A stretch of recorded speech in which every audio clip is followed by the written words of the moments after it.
Hello বন্ধুরা, welcome to new blog. I hope সবাই ভালো আছো, আমিও ভালো আছি। দেখো কারকল ভাজি বসিয়ে দিয়েছি। কারকল ভাজি বসিয়ে আমি আমার আজকে ব্লগটা তোমাদের সাথে নিয়ে শুরু করে দিলাম।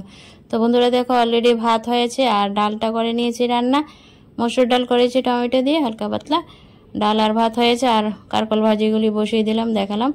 তো কারকলগুলি আবার উল্টিয়ে পাল্টিয়ে দিচ্ছি। ডাল ভাত কারকল ভাজি হয়ে যাবে আর কি রান্না বান্না করছি, চলো দেখতে থাকো। থ্যাংক ইউ বন্ধুরা, যে যেখান থেকে আমার আজকের ভিডিওটা দেখছো, থ্যাংক ইউ সো মাচ। এভাবে সাপোর্ট করো, পাশে থেকো। সকলকে অসংখ্য ধন্যবাদ এবং মন থেকে ভালোবাসা জানাই। তো কারকল ভাজিগুলো হয়ে গেছে, চলো কারকল ভাজিগুলি নামিয়ে বাকি রান্নাগুলি সেরে নেই। আর এখানে আলু সিদ্ধ করে নিয়েছি তরকারির জন্য, আর আলু পটল ভেজে মাছের ঝোলটা বসিয়ে দিয়েছি। আলু পটল দিয়ে মাছের ঝোল হয়ে যাচ্ছে, বসিয়ে দিলাম এক পাশে। আর এক পাশে আবার পটল ভেজে নিচ্ছি। আলু পটল দিয়ে হবে নিরামিষ একটা ঝোল, ছেলে তো মাছ খায় না, মাছ ছাড়া হবে তরকারিটা। তো আজ আলু পটল দিয়ে নিরামিষ ঝোলটা একটু অন্যভাবে রান্না করব। তো দেখতে থাকো তাহলে বন্ধুরা।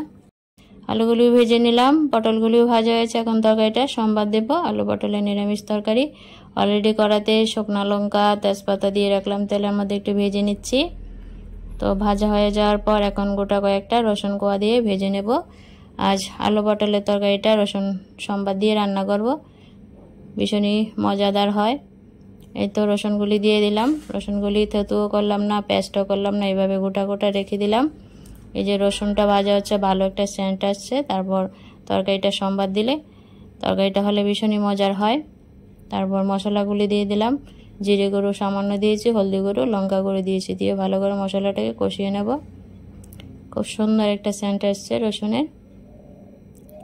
তো কারা কারা এইভাবে রান্না করেছে আলু পটলের ঝোল অবশ্যই জানিও। নিরামিষ দিনে এরকম একটা রান্না হতেই পারে, ভীষণই মজা হয়, টেস্টি হয়। তারপর সামান্য জল দিলাম, দিয়ে আবারও মশলাটাকে কষিয়ে নেব। তো মশলাটা প্রায় কষানো হয়ে গেছে। এখন পটলগুলি দিয়ে দিলাম, দিয়ে মশলার সাথে হালকা একটু নাড়াচাড়া দিয়ে তারপর ঝোল দিয়ে দেব। এই তো মশলাগুলি কষানো হয়ে গেছে। তারপর এখানে মাছের ঝোলটা হয়ে গেছে, মাছের ঝোলটা আগে নামিয়ে নিই। আলু পটলের ঝোলটা দিয়ে সম্বাদ দিয়েছি, ঝোল দিয়ে দিলাম, লবণ দিয়ে দিলাম পরিমাণ মতো। এখন ঝোলটাকে নাড়াচাড়া দিয়ে কিছুক্ষণ ফুটিয়ে নেব।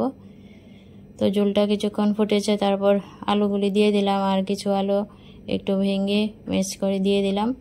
তারপর নাড়াচাড়া দিয়ে নিচ্ছি। তরকারিটা হয়নি এখনও, আরও কিছুক্ষণ ঝোলটা ফোটাবো। থ্যাংক ইউ বন্ধুরা, আমার ভিডিও দেখে আমাকে সাপোর্ট করার জন্য, থ্যাংক ইউ সো মাচ। এই তো বন্ধুরা, আলু পটলের নিরামিষ ঝোল হয়ে গেছে, পটলগুলি সিদ্ধ হয়ে গেছে। এখন নামিয়ে নেব নাড়াচাড়া দিয়ে। রান্নাবান্না প্রায় কমপ্লিট, গ্যাসটা অফ করে দিলাম। দেখো খুব সুন্দর হয়েছে তরকারিটা, আর খেতে না ভীষণই মজা হয়েছে। অবশ্যই কমেন্টে জানাবে যারা খাওনি রসুন সম্বাদ দিয়ে আলু পটলের ঝোল এভাবে রান্না করবে, ভীষণ মজার হয়, টেস্টি হয়। এই তো দেখো একদম গরম গরম আলু পটলের ঝোল হয়েছে। আলু পটল দিয়ে আর কি রান্না করলাম, মাছের ঝোল করলাম, নিরামিষ ঝোল করলাম, আর কারকল ভাজি করলাম, আর মসুর ডাল হয়েছে। এই সিম্পলি রান্নাবান্না আজকে দুপুরের বন্ধুরা। তো চলো রোজকারের মতন রান্নাবান্নাগুলি শেয়ার করলাম। অবশ্যই কমেন্টে জানাতে ভুলো না রান্নাবান্নাগুলি আমার কেমন হয়, ভালো খারাপ যাই হয় একটা কমেন্ট করবে বন্ধুরা। থ্যাংক ইউ সো মাচ বন্ধুরা, আমার পাশে থেকেই আমাকে সাপোর্ট করার জন্য। তো চলো নতুন একটা ভিডিওর সাথে আবারও দেখা যায়, ততক্ষণ ভালো থেকো।